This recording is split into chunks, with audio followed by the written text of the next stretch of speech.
Miller slammed the cuffs on David Carter, dragging him away in front of a silent crowd. No crime, no reason, just his skin color. But what Miller didn't know was that David had spent years quietly gathering proof that could tear their corrupt system apart. Would this nobody they mocked be the very man to bring their entire empire crashing down? If this story stirs something in you, hit like and share it with others. Now let's step into the courtroom where it all begins.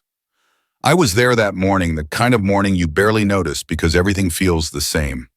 The bakery door breathed out a warm ribbon of sweet air, and David Carter stepped through it like he'd done 100 times, paper cup in one hand, a small brown bag in the other. He wasn't in a hurry. He nodded to the owner, held the door for a couple behind him, then crossed to the curb where Mrs. Lillian Harlow, who walks with a cane, waited for the light to change. "Let me take that for you, ma'am," he said, lifting her grocery sack before she could argue. "You're an angel," she smiled. "Careful with the eggs." He laughed, just a soft sound, easy, almost shy, and the boy from the second-floor apartment, Tomas, waved down from his scooter helmet. David tossed him a grin so warm it could have sweetened the coffee. It was nothing showy. It was the sort of neighborly rhythm you only notice when it stops. The light turned and David paced himself to Mrs. Harlow's steps, steady as a metronome. I remember thinking how normal it all was, the bus brakes, sighing, a dog tugging at his leash, someone arguing about a parking ticket half a block away. The city felt ordinary, and ordinary can be a kind of safety. You tell yourself nothing wild happens on a morning like this. That story ended the second the patrol car rolled up. It wasn't the siren. There wasn't one. Just the hard click of a door and a voice that carried before I saw the man's face. "Hey, your hands where I can see 'em." Two officers walked stiff with purpose. One was thick-necked, jaw set like he'd been born clenching it. Officer Miller. The name tag flashed when the sun caught it. The other, Officer Grant, looked younger, careful eyes that took in too much and gave back nothing. David froze. He kept his hands visible, palms out, coffee tilting against his fingers but not spilling. He didn't panic. He didn't run. He simply said, "Morning, officers. Everything all right?" Miller took 3 steps that shrank the space between civility and threat. He landed in front of David like a wall. "What are you doing here?" Miller said. "This isn't your area." David blinked once slow. "I live 2 blocks up, just grabbing breakfast." Miller snapped. "Sure," David said, voice even. He nodded toward his pocket. "I'm going to reach slowly." He moved the way you do when you've practiced moving around. Feared, deliberate, announced, polite, almost apologetic. Still, Miller's hand went to his holster thumb on the snap. The crowd thinned its chatter the way a room hushes itself when the preacher raises his hand. We all watched. I could hear the paper bag crinkle. I could hear my own breathing. David held out his wallet. Miller didn't look at it. He looked at David. "Answer the question." "I did," David said, voice still steady. "I live here." Grant hovered a step behind, glance, skittering from David to Miller, to the cluster of neighbors drifting closer. School custodian, nurse on break, the barista from the corner shop, a man in a delivery uniform who hadn't turned off his engine yet. People who'd seen David enough to nod at him without thinking. "You don't belong here," Miller said louder this time, like volume could turn a feeling into law. Mrs. Harlow lifted her chin. "Officer, he's helping me carry." Miller didn't give her the dignity of a glance. He tipped his head toward Grant. "You see that hands?" Grant swallowed. "Sir, his hands are against the wall." Miller barked at David. For a long half-second, I wished David would protest. I wished he'd shout his address, toss out an electric bill, recite the name of every neighbor on the block. He didn't. He set his coffee on the curb. He stepped to the brick. He splayed his fingers out like starfish and placed them flat. "Officer," he said quietly, "what's this in reference to?" "Ask me another question," Miller said, pressing his palm to David's shoulder. The shove wasn't hard enough to bruise, but it was meant to rank him a public correction, a ritual humiliation. I felt my stomach turn. Sir Grant tried again, softer. "We could pat him down." Miller didn't look at Grant. He leaned his weight forward close enough that I could see their profiles in the storefront glass. Miller's eyes were dead calm. David's weren't. They held something I didn't understand it then, a kind of hard patience. It wasn't defeat. It was calculation. He was taking inventory, street witnesses, angles, words. Grant's hands shook. He did the search like a man walking over ice he doesn't trust. Nothing, he murmured. Try again, Miller said. That's when Mrs. Harlow stepped forward, cane tapping stubborn as January. Officer, he didn't do a thing. He was carrying my groceries. Everyone on this block knows. Miller swung a glare that would have knocked paint off the trim. Ma'am, step back unless you'd like to be detained for obstruction. The word detained made the air colder. People took small steps back, not because they wanted to, but because power doesn't ask nicely. Tomas's scooter wheel stopped spinning. A car horn honked somewhere one long note and then quit like it regretted it. The bakery owner hovered at his door towel in his hand, not sure whether to let it fall. Miller drew the cuffs like he was plucking a coin from behind a child's ear. It happened quick enough to feel like a magic trick, except the trick was made to hurt. He grabbed David's wrist and twisted him off the wall, then slammed his chest back against the brick. The sound made someone gasp. David didn't fight. He spoke once, breathing measured, as if reminding himself each word had to be round and harmless. Officer, please. My ID is right there, my address. Black man like you doesn't need a reason to be arrested, Miller said, clear and casual, like he was discussing the weather. He clicked the cuff shut like a period at the end of a sentence he'd written too many times. If you've never felt the way a crowd changes when a line like that lands, I can tell you it's not a movie swell, not a chorus of shouts. It's a low animal sound, a stunned swallow. The kind of silence that weighs more than noise. People look down up anywhere but at each other as if eye contact might make them responsible for what they had just heard. Grant flinched. He looked at Miller like the sentence had slapped him too. Then he looked at David, and for a flicker you could see the question burning. What are we doing before training? Smothered it. Miller tugged the chain and started to walk David to the car. The coffee cup tipped and bled a dark comet on the pavement. David's shoulders squared. He turned his head just enough to find Mrs. Harlow. I'm okay, he told her. It wasn't true, but it was the kind of lie you tell to keep a stranger from breaking. Shame on you, Mrs. Harlow said to Miller, voice trembling with age and fury. Her hand was white on the cane. Miller didn't bother answering. He put one palm on David's head and guided him down into the back seat. Watch your head, he said, that familiar courtesy used like a joke. Grant stood at the open door, eyes fixed on the floorboards of the cruiser, as if the truth might be hiding in the dust there, as if he might find a reason that made any of this right. He didn't move until Miller snapped, "Let's go." The engine coughed awake. A man in a delivery uniform took out his phone, then put it away. The bakery owner finally dropped the towel. Tomas's mother pulled him back by the elbow. No one blocked the car. No one stepped into the street. We all did math, the kind where every sum equals risk, and came up with the same answer, not me. Not today. As the squad car pulled from the curb, I caught David's face in the window. Reflections cut it into pieces. Sky sandaged my own outline, but what made it through was steady. If fear lived there, it lived beside something else. Resolve, maybe. A promise. The car turned the corner and was gone. The street exhaled, but it didn't feel like breathing. It felt like the moment after a dropped glass just before you look down and see the damage you already know is there. I remember thinking later that the morning had not merely broken. It had been broken. And that is different. One is accident. The other is choice. They marched David down the block like a warning. No siren, no shouting, just the rhythm of boot heels and the clink of chain between his wrists. People moved without moving eyes, followed bodies, stayed rooted. Fear is quiet. It tucks your voice back down your throat and tells your feet to mind their business. Miller set the pace hand on the chain chin forward like he owned the pavement. He kept glancing sideways, catching faces in the glass, as if the city were a lineup. A curl of a smile found one corner of his mouth, the kind that says, "See how easy this is." Grant stuck half a step behind close enough to appear in control, far enough to dodge David's eyes. He stared at the cuff line, at the tendons in David's hands. I noticed his fingers quiver against David's elbow, tiny and voluntary. You'd miss it if you wanted to. The block reacted in little bursts. A barista in an apron lifted a phone, then lowered it when Miller's gaze flicked across her. A delivery driver killed his engine and leaned on the cab door like it might shield him.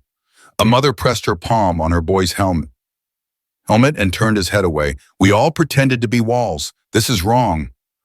Mrs. Harlow's voice cut through thin but sharp. She planted her cane and edged into the path, breath high in her chest. He did nothing. He was helping me. Miller didn't slow. Ma'am, he said, never breaking stride. Step aside unless you want to ride with him. Her jaw worked. For a second, I thought she might swing that cane. She didn't. She took a single shaking step back but didn't drop her gaze. Sometimes resistance is the refusal to look away.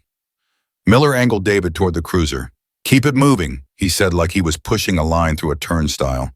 Sir Grant murmured, we could. Miller snapped that smile back thin as wire.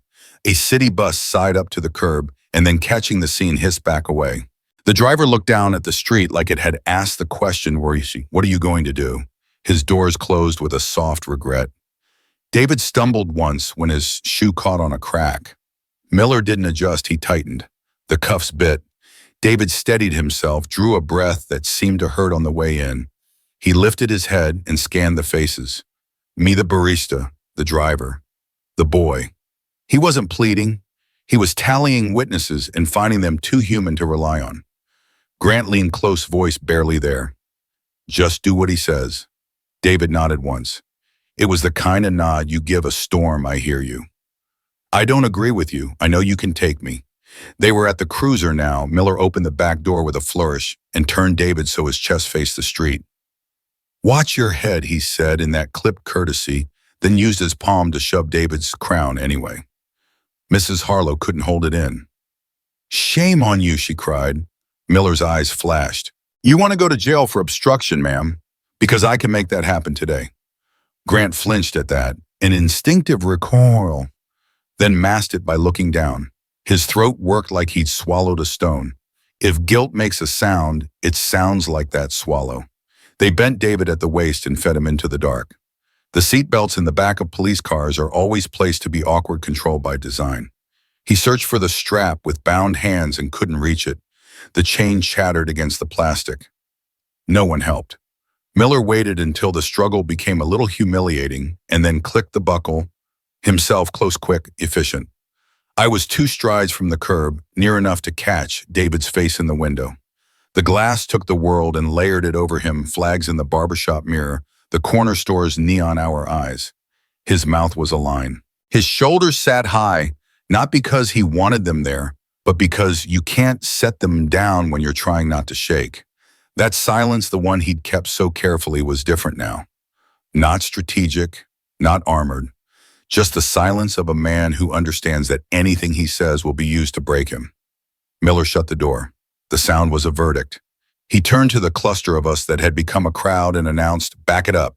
Hands fanned out, palms commanding.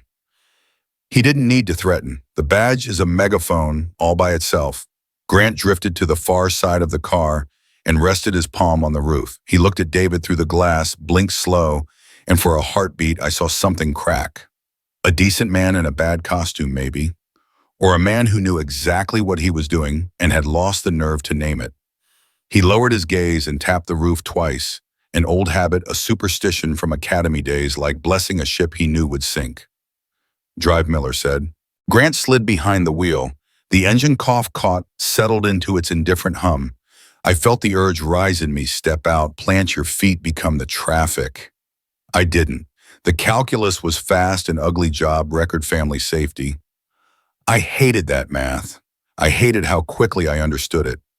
As the cruiser eased away, Thomas kicked his scooter wheel, and it rattled like a loose thought. The barista hugged her phone to her chest. The delivery driver raised his hand to his horn and put it back down. We watched the car move like a shark fin, slow and certain toward the corner. At the stop sign, the brake lights licked red against the glass.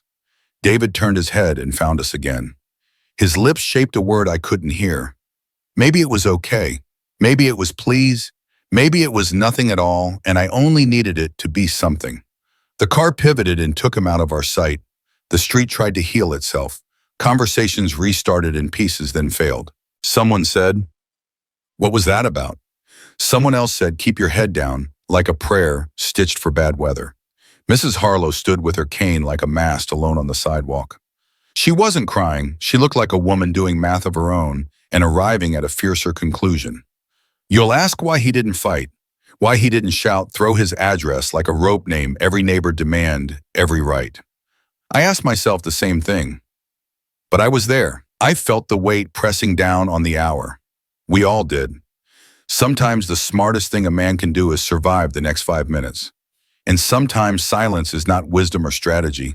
Sometimes it is the only thing left to a person who has been told by a badge and a hand on his head that his voice is already a crime.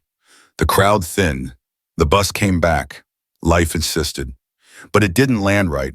It hung crooked on the frame as if the morning had been knocked out of alignment. As I walked, I kept replaying the way David's eyes moved, not pleading, not angry, just taking witness. I wondered who he was when he wasn't reduced to cuffs and a wall. I wondered what he knew that I didn't. And I wondered why, when everything in me screamed to do something, the city and I both chose to stand still. The room wasn't built for comfort. It was built for control. A box with no windows, just walls that swallowed sound, and an overhead light that cut down like judgment. When the officer shoved David inside, the door shut with a metallic slam that echoed like a sentence already passed. The chairs scraped as they forced him to sit. One chair, one table, both bolted down as if anyone would try to run. The space was sterile, meant to make a man feel smaller, like a specimen pinned under glass. Miller tossed a thin folder on the table. He slapped it open with the back of his hand, paper spilling out in neat lines. "Here's what we've got," he announced, voice too loud for the size of the room. "Resisting arrest, carrying a concealed weapon, disorderly conduct." His finger jabbed at the blank space of a report. "And this part, this is where I write how you threaten me." He grinned as if it were already true. David sat still, wrists resting on the table, the marks of the cuffs still red against his skin. He didn't reach for the file. He didn't look at Miller.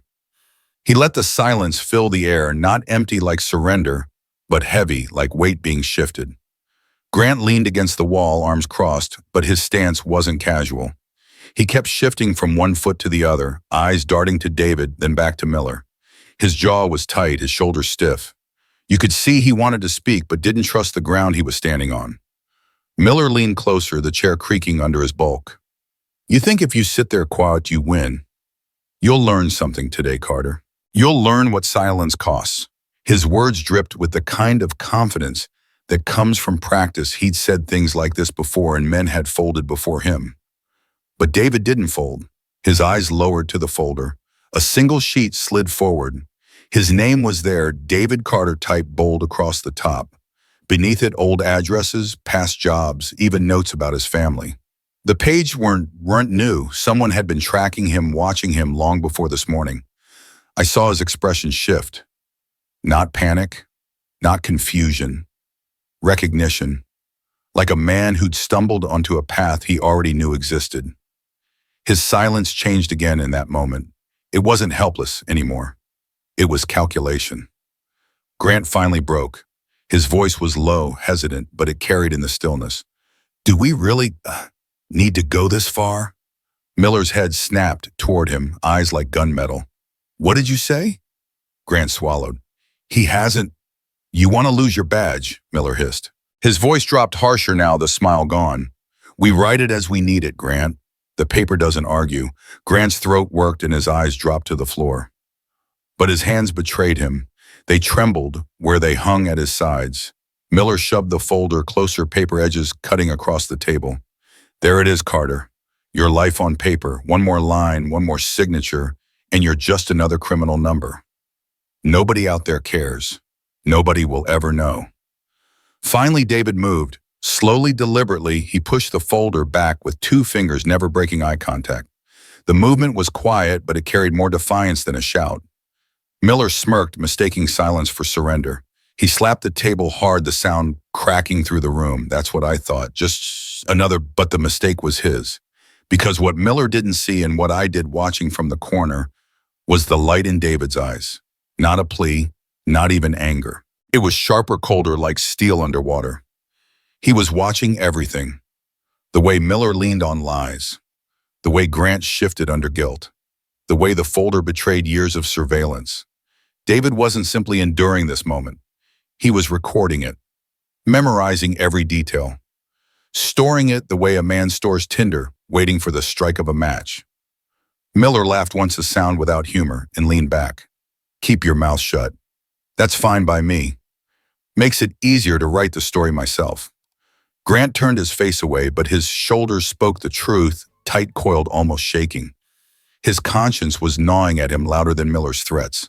For a moment, he almost stepped forward. Almost. But then he froze, his boots planted in the system that fed him. David, though he sat there still composed, eyes forward. His silence had traveled a long way from the street. It was no longer the silence of a man stripped of voice. It was the silence of a man building something inside. I remember thinking this wasn't a man broken by the system. This was a man preparing to break it. And the irony, Miller, drunk on his own authority, believed he was teaching David a lesson. He never realized he was walking straight into the trap David had already begun to set. The door opened with a creak that cut through the silence. A new figure stepped into the room, sharp suit folder under one arm, expression cool enough to frost glass. Samantha Reed, public defender. She carried herself like someone who had walked into 1,000 hopeless cases and already knew the ending to this one. She didn't sit right away. She glanced at Miller, who leaned against the wall smirking, then at Grant, who avoided her eyes. Finally, she dropped into the chair across from David with the kind of sigh you give when you're late to a meeting you never wanted to attend. Her voice was brisk, clipped. "Carter, my job here is to make this go away as smoothly as possible. I'll work a deal. If you cooperate, you'll avoid a long sentence." Miller chuckled in the corner, enjoying the show. David didn't move. His hands rested quietly in front of him, his posture calm. When he spoke, it was steady, almost gentle. "I'm not interested in a deal. I don't want to bargain. I want the truth brought to light." The words hung there, daring the room to react. Samantha raised an eyebrow, unimpressed. "The truth?" She leaned forward slightly. "Do you have any idea where you are? You're in a room where truth is whatever they write on that paper. The system doesn't bend for men like you. It crushes them." For a moment, Miller's smile widened, as if Samantha had said exactly what he'd been thinking all along. But David's expression didn't change. He met her gaze with that same quiet steel. Samantha shook her head, almost laughing. "You're dreaming. One man against all this, you'll be swallowed before you even get a chance to speak." David's eyes didn't waver.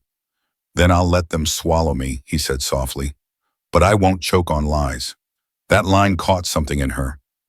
She looked away, suddenly restless. She fiddled with the folder, flipping pages she didn't read. For the first time since she entered, her professionalism cracked. And in that crack, memory rushed in. She saw her father, Marcus Reed, a tall black man with gentle hands, being pressed against the hood of a police car when she was just a girl. She remembered the officer's voice, cold and casual. "Fits the description." Her father's protest drowned under the sound of metal cuffs. She remembered her mother's face, pale and tight with fear, whispering to her in the kitchen that night, "We don't fight this. We keep quiet. We survive." And they had survived, but her father never looked the same. Something had dimmed in him, something that never came back. That old ache stirred as she looked at David. The calm on his face, the refusal to bend, the way he seemed more anchored in silence than most men were in shouting. It unsettled her because it was familiar. She cleared her throat, trying to shake it off. "Mr. Carter," she said, voice firm again, "I understand you want justice, but justice doesn't live here. It lives in books, in speeches, not in these walls." David leaned forward just slightly enough that she felt the gravity of his words. "Then maybe it's time someone brings it here." Miller scoffed. "Good luck with that." But there was a flicker in his eyes, irritation, that David's quiet defiance was reaching places his threats hadn't. Samantha studied David, really studied him now. She expected arrogance, delusion, desperation. What she found was something steadier, heavier belief. Not naive belief, but the kind forged in hardship and years of watching, waiting, preparing. It unnerved her. People who came through this room usually begged, bargained, or broke. This man didn't. He sat chained but unbent, speaking less like a defendant and more like someone who already knew how the story ended. She closed the folder with a snap and leaned back. For the first time, her tone softened. "You really think silence is going to save you?" David's eyes locked on hers, calm but unyielding. "It's not silence that saves me. It's the truth I carry with it." And there it was, the moment she stopped seeing him as another case file. She didn't believe him yet, not fully. But the seed was planted. She could feel it pressing against the walls of her own doubt, whispering that maybe he wasn't a fool at all. Maybe he was exactly what this place had never seen before, a man ready to stand, even if it meant standing alone. The room shifted then. Miller rolled his shoulders, impatient. Grant stared at the floor, his guilt heavier than ever. Samantha sat across from David, and though she still wore her mask of skepticism, she knew something had cracked open inside her. She had walked in expecting another hopeless defendant. She walked out knowing she had just met a man whose silence was louder than any argument she had ever made in court. The courtroom was heavy before a word was spoken. Not because it was crowded, it wasn't, but because of the way the air seemed to know the script. The flags at the judge's bench stood still. The wooden pews creaked under the weight of neighbors' reporters and the curious few who had followed the story from the street to the courthouse. When Judge Howard walked in his robe, whispering across the floor, the silence tightened. He was a man in his 60s, face carved deep with years of decisions, but his eyes held less wisdom than debt. I'd heard the stories favors owed deals made a judge who leaned where the wind of power blew hardest. And power in this city wore a badge. Court is now in session, he said, voice flat, practiced. David sat at the defense table beside Samantha Reed. His posture was calm, his wrists free now, but still marked. Samantha glanced at him once quick, as if searching for cracks. He gave her nothing, just that same quiet presence that unsettled everyone who tried to measure it. The prosecutor rose, a polished man with a file already in hand. He spoke with the confidence of someone who believed the verdict was written before the trial began. Your Honor, the defendant, David Carter, was found in possession of a concealed weapon, a knife hidden under the driver's seat of his vehicle. He resisted officers at the time of arrest and posed a threat to public safety. The words dropped like stones into water, each one sending ripples through the benches. A knife, resistance, threat. All the words designed to turn a man into a danger. David didn't move. He let the words settle in the room like smoke, and he didn't wave them away. His silence this time wasn't helpless. It was something harder, sharper. It dared you to believe or to doubt, but it didn't plead. Behind him, Miller sat in uniform, arms crossed, a smug smile curling at the edges of his mouth. To anyone watching, he looked like a man, certain of victory, a hunter, proud of the trap he'd set. And then Grant was called. He walked slowly, shoulders hunched, as though the stand itself were a burden. He raised his hand, swore the oath, and took his seat. When the prosecutor asked him to describe the arrest, his voice came out thin. We approached the suspect outside a bakery. He resisted commands, became aggressive. During the search of the vehicle, I located a knife under the seat, but the words trembled as they left him. His eyes flicked to David for half a second, then down to the floor. He couldn't hold the gaze. His hands gripped the edge of the witness stand as though he needed it to keep from shaking. Officer Grant, the prosecutor, pressed, you are saying you personally recovered this weapon? Grant hesitated, just a heartbeat too long. Yes, he said, but it came out like a confession instead of testimony. Judge Howard adjusted his glasses, uninterested. Miller's smile widened. To anyone not paying attention, the story was lining up neatly. But to those of us who were watching, really watching it, was clear the seams were already splitting. David leaned towards Samantha. It was the first deliberate movement he'd made since sitting down. His lips barely parted, his voice so low, I almost thought I imagined it. When the time is right, he murmured, open it. They've already dug their own grave. Samantha stiffened. Her hand brushed the inside of her briefcase where the USB drive rested, the one David had placed in her palm like a secret seed. She didn't answer him, not out loud, but her fingers lingered on the clasp as if weighing the risk. The prosecutor continued to spin his tale, painting David as a man with a weapon and a temper. Someone dangerous enough to justify everything that had been done to him. Each sentence felt rehearsed, like lines recited from a script written long before David was ever pulled off that sidewalk. But David's silence pressed against the words. It was the kind of silence that didn't collapse under lies but stood taller because of them. It made the room uneasy, as though everyone could feel that something unseen was building. Judge Howard finally leaned forward. Defense will have its turn, he said, more to move the process along than from any real interest. His voice had the tone of a man who wanted no surprises. But there were surprises waiting. I remember looking at David then, the way he sat there calm in the middle of a storm he hadn't chosen. His eyes weren't on the prosecutor, not even on the judge. They were fixed somewhere deeper, as if he could already see the moment when the truth would cut through all this theater. And for the first time, I believed him. This wasn't a man waiting to be saved. This was a man waiting to strike. By the next morning, the city was no longer quiet. The arrest that began on a sidewalk had spilled into every corner of the streets, the air buzzing with outrage. The video, grainy, shaky, filmed from a trembling phone, was everywhere. It showed Miller shoving David against the wall, the cuffs snapping around his wrists, and that single line that froze hearts in their chests. "A black man like you doesn't need a reason to be arrested." It replayed on news broadcasts, splashed across social media, whispered in office break rooms, and shouted on street corners. Strangers who had never seen David before spoke his name like they'd known him their whole lives.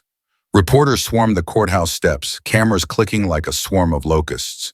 Their questions cut the air. Was this racially motivated? Is this a case of blatant discrimination? What does the department have to say? But the answers never came. The silence of the officials only fueled the fire.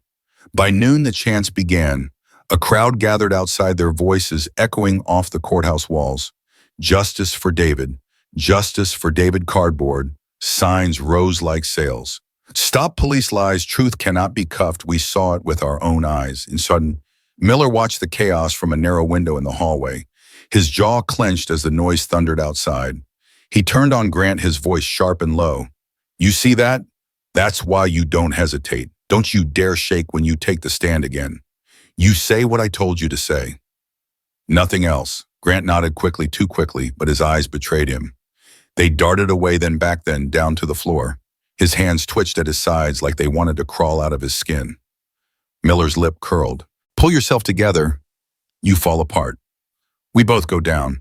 The words struck like iron, but the sound from outside drowned them. The people were louder, angrier, more relentless than any command Miller could give. Meanwhile, in a dim holding room off the courtroom corridor, David sat at a metal table waiting. Samantha slipped in quietly, shutting the door behind her. For a moment she stood there, her hand on the knob, staring at him as if trying to reconcile the man before her with the storm outside. He looked up, calm, almost expectant. "They're here," he said softly, nodding toward the muffled roar of chants outside. "But that noise won't be enough." Samantha crossed the room, pulling her chair close. She leaned forward, her voice low. "What do you mean?" David reached into the inside pocket of his coat, returned to him only for this meeting, and slid something across the table. A small black USB drive. It gleamed under the fluorescent light like a secret waiting to be spoken. "This," he said, "this is the truth they're afraid of. Records, footage, names, years of it. Everything they've buried I kept. One day I knew they'd push me far enough. And here we are." Samantha stared at it, the weight of it far heavier than its size. She picked it up, turned it in her fingers, her pulse quickening. "If this is real," David's eyes didn't waver. "It is. But the timing matters. If we show it too soon, they'll twist it. If we wait too long, they'll bury me before anyone listens. When the cracks show, when their lies stumble, that's when you open it. That's when you burn it all down." She nodded slowly, her chest tight. For the first time since she'd met him, she felt the shift inside herself, the skepticism giving way to belief. She could see now that his silence wasn't madness or naivete. It was a plan. Her hand closed around the drive firm. "I'll be ready." David leaned back, his face calm but resolute. They think they've already won. They don't see that every word they speak is another shovel of dirt on their own grave. The chants outside grew louder, echoing through the vents, a tide pressing against the courthouse walls. The sound carried into the room, merging with the weight of David's words until it felt like the building itself was trembling with anticipation. I remember watching Samantha slip the USB into her case, the snap of the clasp sounding almost ceremonial. Her eyes had changed. They no longer carried doubt. They carried fire. And in that moment, I knew we all knew that the real battle hadn't even begun. The crowd outside was the drumbeat. David was the fierce, and Samantha now held the match. The explosion was coming. They kept David in a holding cell off the main corridor, cinder block walls, a steel bench, a slot in the door. I saw him through the window as the hallway traffic thinned before the afternoon session. For the first time since the sidewalk, the weight showed. He wasn't performing calm anymore. He was carrying it. He rubbed the marks the cuffs had left and stared at his hands like they belonged to someone he used to know. When the guard slid the panel back, David didn't look up. "Mail," the guard said, soft for once. He passed a single envelope through the slot, came in from the front desk, said it was family. David turned the letter over with his thumb. The handwriting was careful, the kind of care that comes from effort, not ease. He broke the seal. The paper shook in his grip, just a tremor. But I saw it, brother. It read in big earnest letters, each line pressed too hard. You are our last hope. Don't give up. There were a few more words, memories, a joke from childhood, a promise to save him a seat at Sunday dinner when this is over. But the line that mattered was the first one. Our last hope. I watched it land. He exhaled like someone who'd been underwater too long and hated the surface he was coming back to. His head dipped. He wiped his eyes with the heel of his hand, one quick embarrassed swipe, as if tears might be a luxury he couldn't afford. Then he folded the letter carefully, pressing the crease flat like it was a contract. When the guard came back to move him, David stood on his own. No speech, no prayer out loud, just a nod at the world that had chosen to test him. The courtroom was fuller than before. The gallery had a heartbeat. The chant outside seeped under the doors, muffled but steady like a tide. Judge Howard took the bench and glanced down as if hoping the stack of routine would smother whatever had begun here. It wouldn't. The prosecutor resumed his script. As the court will recall, the defendant, Samantha, rose. Calm, measured. Your Honor, the defense requests to present newly discovered evidence. Howard didn't hide his annoyance. Ms. Reed, we have a schedule. This won't take long, she said. It will, however, matter. A murmur rippled through the seats. Miller sat back, arms folded, amused. Grant's eyes were on the table, his knuckles white. Samantha reached into her case and set a small black USB on the tech cart. The click of the plug sounded louder than it should have. The screen behind the witness stand woke to blue, then to life. Time-stamped footage filled the frame. Body cam clips that had never seen daylight. Patrol car audio. Internal emails. Names, places, patterns. The room leaned forward without meaning to. We saw a stop from last winter, Miller's voice off camera, casual, as weather planted, where he can't deny it. We heard laughter. We watched a hand Grant's hover, then obey. A second clip, a kid face down on asphalt while a voice rehearsed a report that hadn't been written yet. A third, a ledger with initials that matched badges, payouts that matched promotions. Not all of it was graphic. None of it needed to be. The worst violence was policy spoken out loud. The prosecutor shot to his feet. Objection, foundation, authenticity, relevance. Samantha didn't raise her voice. The foundation is metadata and chain of custody. The authenticity is your department's own timestamps. The relevance is every person who's been broken by this pattern. Judge Howard shifted. His fingers pressed the edge of the bench. For a breath, the practice mask slipped. I cannot ignore this forever, he said almost to himself. Then the mask snapped back. But for the purpose of today's hearing, this court will limit. What? Samantha asked, eyes up. The truth counsel, he warned, but the warning didn't land like it used to. On the screen, another clip rolled in interview room identical to this one. Miller's tone was the same as it had been with David, except this time the audio picked up the tail end of a slur, the promise of a charge that would stick because paper doesn't argue. Grant's face slid into frame, haunted even then, his hands doing what his voice didn't want to name. Miller shifted in his seat, the smirk gone. He tried to catch Grant's eye. Grant didn't look. People in the benches weren't talking, but they weren't breathing right either. You could feel the oxygen change when certainty dies. The prosecutor pounded the table. Your Honor, this is a sideshow designed to prejudice. Prejudice, Samantha said. What you're hearing is policy. What you're seeing is procedure. This isn't the side, this is the center. Howard's gavel found wood. We will recess if I have to. He looked tired, then the kind of tired that comes from years of choosing ease over courage. Defense will confine itself to matters directly bearing on the charges at hand. Samantha let the screen freeze on a single frame, a memo thread titled Clearances and Uncooperatives with initials trailing like breadcrumbs. She didn't speak. She didn't need to. The image said enough. That's when David stood. He hadn't moved for all the shouting and the gavel and the evidence that twisted the air. But now he rose slow and sure, as if the time inside his chest and the time inside the courtroom had finally matched. Mr. Carter, Howard started, you will sit unless David didn't raise a hand. He didn't point. He didn't shout. His voice was steady, almost quiet, but it carried clean to the back row. This isn't just about me, he said. It never was. It's about every name that never made it onto a screen. Every mother who didn't get a call back. Every kid who learned to say yes, sir, to stay alive and still went home bruised. He looked at the prosecutor. You told a story that fits on paper. He looked at Miller. He wrote it for you. He looked at Grant, and something like mercy crossed his face. And you knew the cost. He turned to the judge, not defiant, not pleading, clear. You can say this isn't relevant. You can say the frame is too small for the picture. But the truth is here now, and it doesn't belong to me alone. It belongs to everyone they tried to bury. There are speeches that perform. This wasn't one. It felt like a truth that had been waiting in the walls for years and had finally found a mouth. Gooseflesh moved in a wave across the room. I felt it on my forearms, saw it in the way people straightened without knowing why. A woman in the second row closed her eyes. A man near the aisle wiped his face with the back of his hand like sweat had surprised him. Judge Howard's gavel hovered in the air and didn't fall. The prosecutor sat down without meaning to. Miller stared at David with a fury that had lost its balance.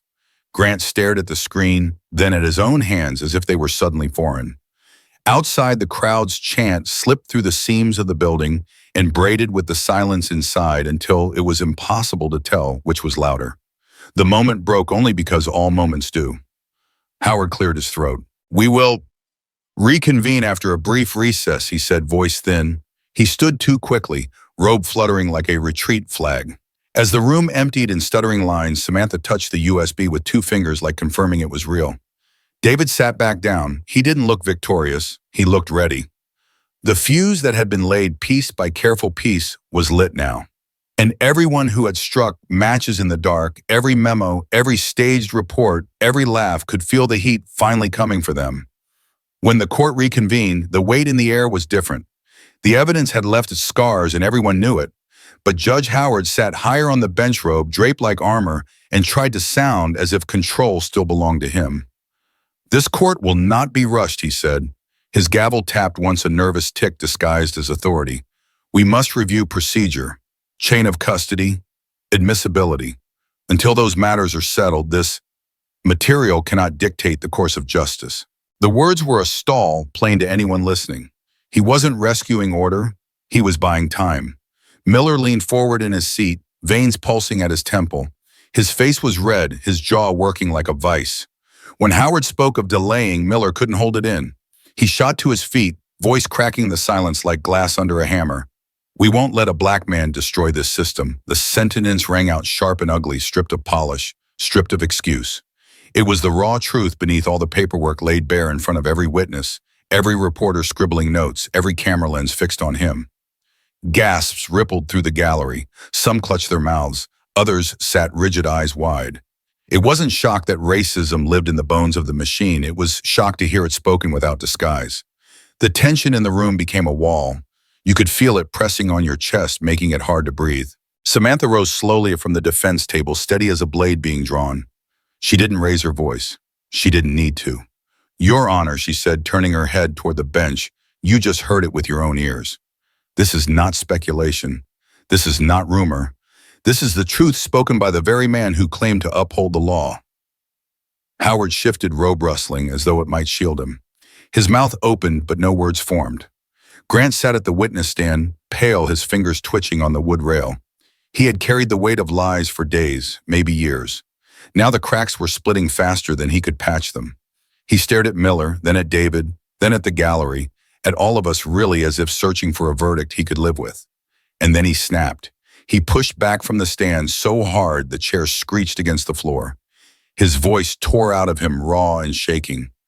Enough, I won't lie anymore. The room froze. Every eye locked on him.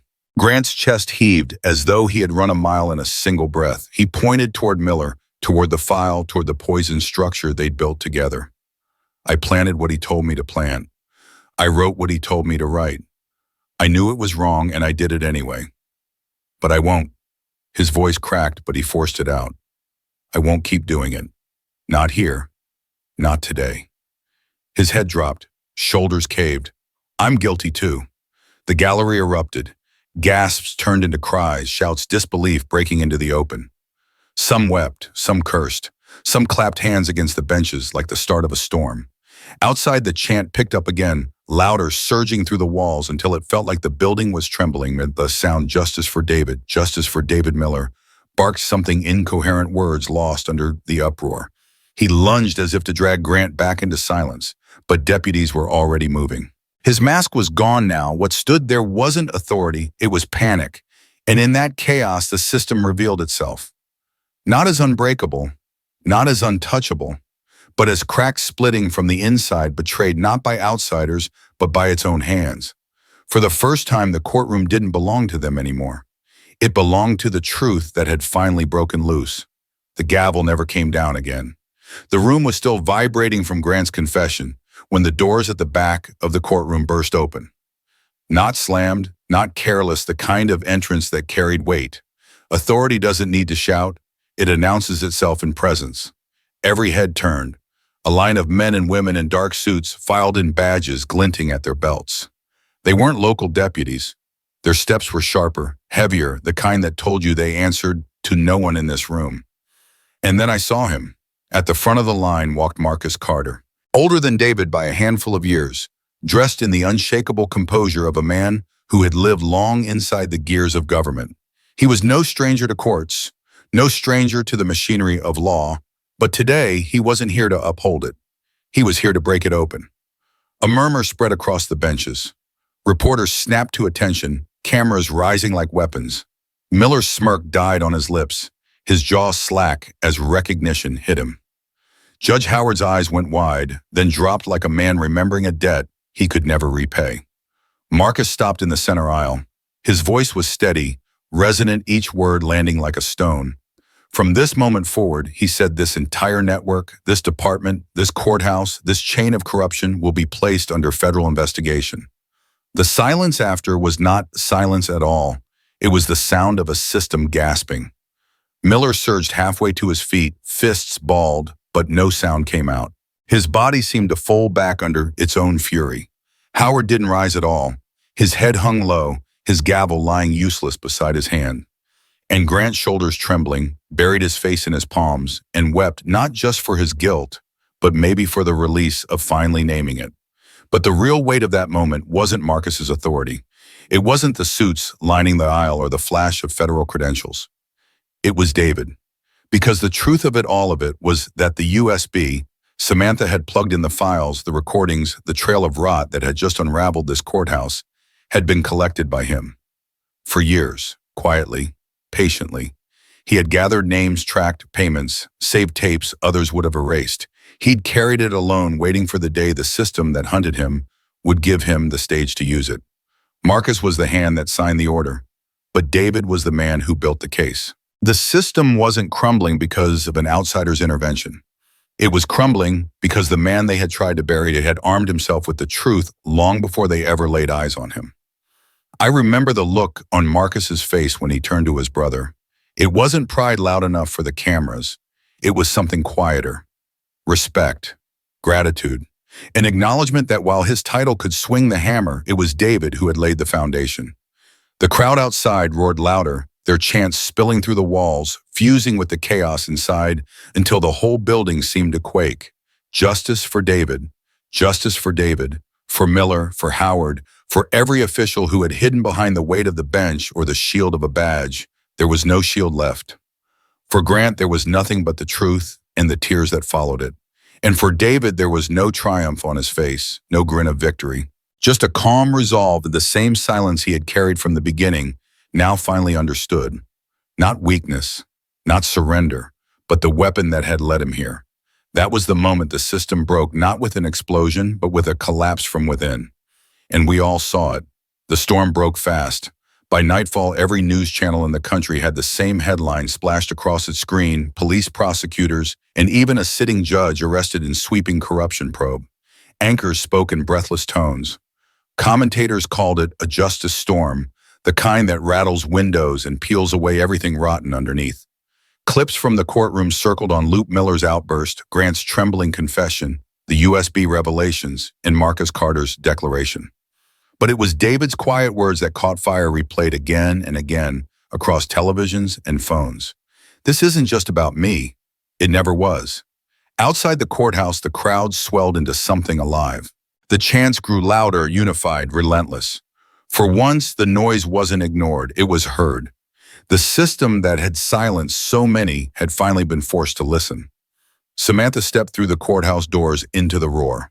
Her shoulders were squared, but her eyes carried something different now. Not doubt, not hesitation, but release. A woman in the crowd reached for her hand, an older black woman with deep lines etched into her face. Samantha didn't hesitate. She took that hand and held it tight, her throat tightening as tears welled. For the first time since she was a girl, she felt her father's memory ease its grip on her.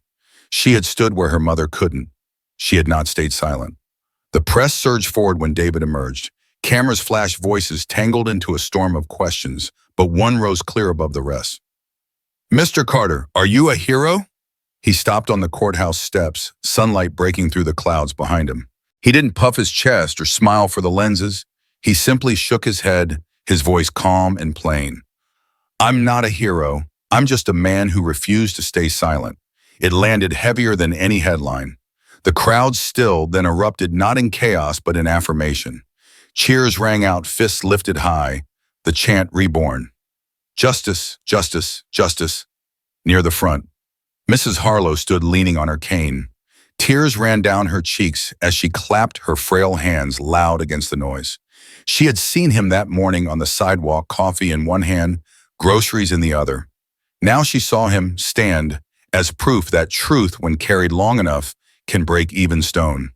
David's gaze swept across the sea of faces, neighbors, strangers, children lifted onto shoulders so they could see the moment. His voice carried over them, steady as ever. "I didn't do this for myself," he said. "I did it for every name that was buried, every voice that was silenced. I did it for the children, so they can grow up in a world where justice doesn't have a color, where silence doesn't mean surrender." The words hung in the air, not as performance, but as promise. The chant rose again, louder, filling the plaza, until the stone steps trembled beneath the sound. David stepped forward into the light, his shadow stretching long across the pavement. He didn't raise his hands like a victor. He didn't bask. He simply walked every step, carrying the weight of the fight he had chosen and the lives it now carried forward. And as the crowd surrounded him, chanting, cheering, weeping, the truth settled in all of us. The system had not fallen because a man shouted. It had fallen because a man stayed silent until the right moment and then spoke for everyone who couldn't. The doors of the courthouse closed behind him, but the echo of that day would not. It would live in the chants, in the newsreels, in the memory of those who were there. And for generations yet to come, it would live in the quiet courage of one man who had refused to be erased. And that's where this story leaves us, with the reminder that silence can be powerful, but truth spoken at the right moment can shake even the strongest walls. David's fight wasn't just for himself.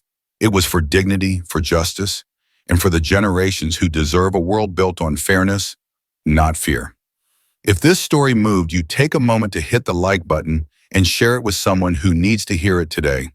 And don't forget to subscribe to Mr. Max Stories for more powerful tales that shine a light on courage, justice, and the human spirit. Your support means more than you know. It fuels our team to keep creating meaningful stories crafted with care and purpose. Together, we're building not just a channel, but a community. So whenever you see the name Mr. Max Stories, let it remind you, these aren't just stories, they're sparks of truth carried forward by you.